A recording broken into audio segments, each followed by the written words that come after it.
في هذا المكان الهادئ، حيث تبدو الصخور صامتة، تظهر لنا إشارة غريبة تحمل الكثير من الأسرار.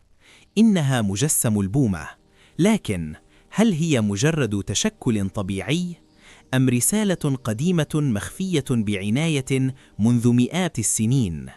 عندما ننظر جيداً نلاحظ تفاصيل دقيقة: شكل الرأس، العينان الواسعتان، ووقفة البومة الثابتة.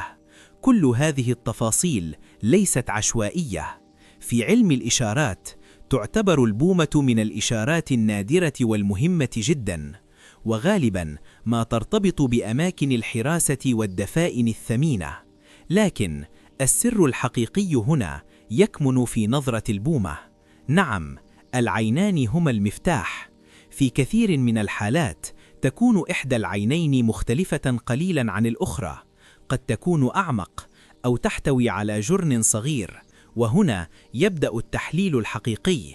العين المميزة غالباً تشير إلى الاتجاه الصحيح أو إلى نقطة الهدف مباشرة، لكن ليس هذا فقط. يجب أيضاً ملاحظة اتجاه رأس البومة وارتفاعها عن الأرض، وما إذا كانت منفردة أو مرتبطة بإشارات أخرى.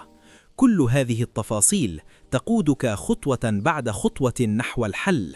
لكن انتبه، البومة ليست إشارة سهلة، فهي غالباً ما تكون مموهة بدقة، ولا تظهر حقيقتها إلا لمن يملك خبرة في قراءة الصخور.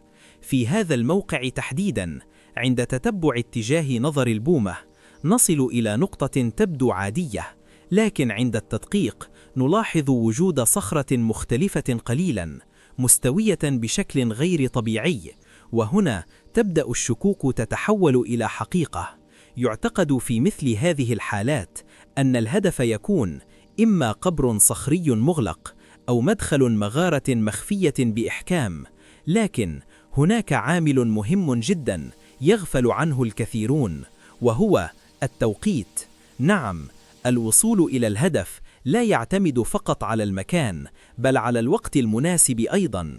يقول بعض الباحثين أن أفضل وقت لتحليل هذه الإشارات يكون عند شروق الشمس أو غروبها، حيث تظهر الظلال وتكشف تفاصيل لا ترى بالعين المجردة. وقد يكون الفرق بين النجاح والفشل مجرد توقيت صحيح. تخيل معي، إذا كان هذا المكان يخفي بالفعل مدفناً قديماً، فماذا يمكن أن يكون بداخله؟